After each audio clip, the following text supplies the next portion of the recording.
Good job, Colin. We're here bringing you another reaction. We got something once again. We have got the part two to Oversimplified World War One. They covered half of it in part one. I read to that several videos back, about almost a week ago. But we got part two to World War One up now. So let's just react to this and see how it is. Hope you guys enjoy. I forgot what I was gonna say next, but yeah, I already said everything. So let's just react. Volume check's pretty good, hopefully. Oh, this is twice in a row now.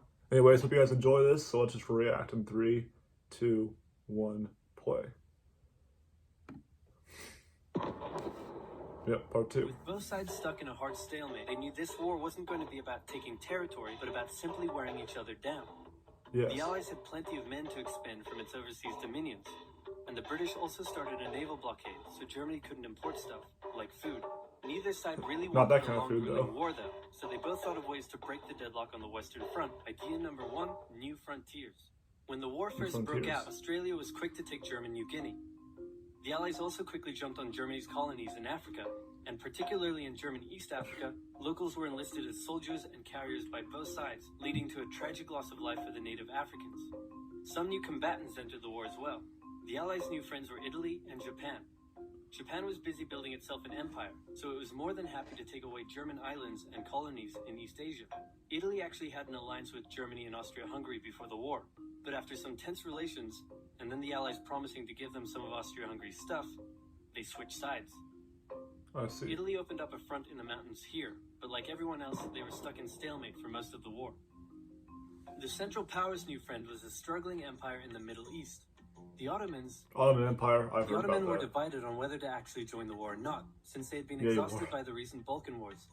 Some of the politicians the Balkan War, I went think off I've on warned their own about this and fired before. some shells at Russia, and then came back and said, "Whoops, looks like we're at war now." The Ottoman entered into the war with a particular concern to the British, since the Middle East was full of oil, and Britain wanted all of that oil. First, the Ottomans tried to attack Russia in the Caucasus Mountains, but they weren't prepared for the cold, and many of them froze to death. Then they crossed the Mouth Desert to take the Suez Canal. There's some places that are like that. Suez Canal, yeah.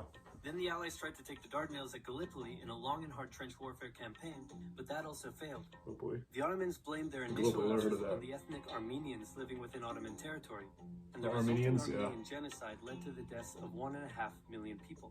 Then the Germans sent spies into Afghanistan to try to convince the Arab tribes there to rise up in jihad against the British and attack India. But that plan failed, partly because the spies got bored, brewed their own alcohol, and got drunk, which is a bad thing to do in Afghanistan. All these new frontiers nowadays, if you get drunk there, they kick you out. Aware that the Allies had more men and supplies than them, the Germans knew they had to do something to break the stalemate. Before the war, there was a big conference that set out the rules of modern warfare. No chemical weapons, no killing civilians. Basically, don't be jerks. The Germans held a meeting and decided to be jerks. Zeppelin air raids commenced in British cities. They also started attacking the Allied trenches with chlorine gas, and they used submarines to sink civilian ships. One such civilian ship was the Lusitania. I knew that was coming. 59 Americans on board when it was sunk, further swaying U.S. opinion against the Germans. Not to be completely unfair to the Germans, the Allies also engaged in chemical warfare soon after, and they had been hiding anti-submarine weapons on their civilian ships. I think I heard about that too. The Germans justify their attacks. Meanwhile, Austria-Hungary still hadn't dealt with Serbia, so the Central Powers enlisted some help. Bulgaria wished it was bigger and was still bitter about losing the Second Balkan War. The Central Powers promised to make all of Bulgaria's wildest dreams come true if they helped, so they signed on, and together they knocked out Serbia.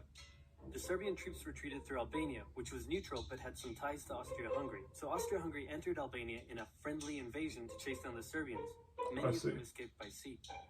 It's 1916, and a lot is happening. As if they didn't have enough enemies already. Yeah, but there wasn't a lot that was invented back in that time, except the very classic stuff. Behind the scenes, and Germany didn't like that one bit.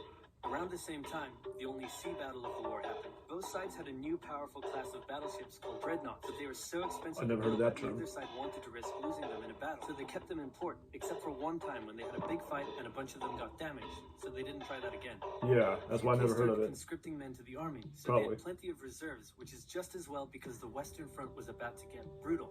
The longest and one of the bloodiest battles of the war started when the Germans launched an attack around the French city of Verdun. The French defended desperately, leading to hundreds of thousands of casualties. Under pressure, the French called on its allies to do something to draw the Germans' attention away. So the British started their own long and brutal fight, the Battle of the Somme, with 60,000 British casualties on just the first day. It was also here that the British first used one crazy brand new piece of sci-fi technology. The Russians had been getting pushed back further and further into their own territory, but in response to the French call for help, they began a huge offensive, and did really well until they ran out of supplies and got stuck. Seeing how well the Russians had been doing, Romania decided now would be a great time to jump in and win the war, and then they got pounded. The Greeks were fighting amongst themselves about whether to join the war or not. The king liked the Central Powers, while the Prime Minister wanted to join the Allies. After a brief national schism, during which the country split into two, that's the schism. That's just the playing with the hands thing. With Allied help, they began a new offensive. In the Middle East, Russia was pushing into Ottoman territory from the north. The British had also made a landing in Mesopotamia to protect Persia's oil fields, and they had also sent a small army up Mesopotamia. That's still called something else now. The army now. got sieged in the town of Kut along the way, Kut? Never heard of that town. Surrendered. A new offensive was launched from the south with all-out desert warfare. The offensive was aided by one famous British officer, better known as Lawrence of Arabia, who helped lead the Arab tribes in a revolt that wreaked havoc on the Arabia. I've never heard of that guy. By the time 1917 Maybe I have. I rolled around, don't remember. everyone was I didn't pay exhausted. attention when I was doing one about people, famous German populace was starving, and the war had drained all of Russia's supplies. There is no clear winner, and it was still anyone's war. The only question now was, who was going to break first? Depression. And the answer was Russia. Tired of okay. I was answering the other question. I didn't know the answer to that one until you told me. In Petrograd, complete with riots and strikes. The riots turned into a full-scale revolution, and a new government overthrew the Tsar. Then a few months later, the Bolsheviks overthrew the new government. Communism, yeah. This was great news for Germany, who now only had to focus on the Western Front. But there was still one problem. The pesky United States of America was looking increasingly like it was going to join the war. Yeah, they've joined a lot of, they've really been involved in like the followings of them, but they actually joined this one. Number one economy. Yeah, well, at a time, there was one time where it wasn't. Crazy cool if you guys attacked America, but the British intercepted the message. They wanted to do that, didn't they? And that was the final straw. American troops began shipping out to Europe. This was terrible news for Germany, and they knew their only hope now was to force France and the UK to surrender before the fresh American troops arrived. It was now or never, so they started one final attack. They converged their troops and hit hard at the Somme and pushed the Allies back. They hit a second time for the north, then again and again. With each hit, the Germans were spending more and more resources, while the Allies were getting better and better at repelling their attacks. By the fifth punch, the Allies held the line and even pushed back. With American troops now arriving in larger numbers, the Allies launched a counterattack, and that was it. The Central Powers were being pushed back on all fronts. Bulgaria collapsed first, followed by the Ottoman Empire, then Austria-Hungary, and finally on November 11, 1918, at 11 o'clock, Germany surrendered. At the peace treaty, at 11 o'clock, you got the time right.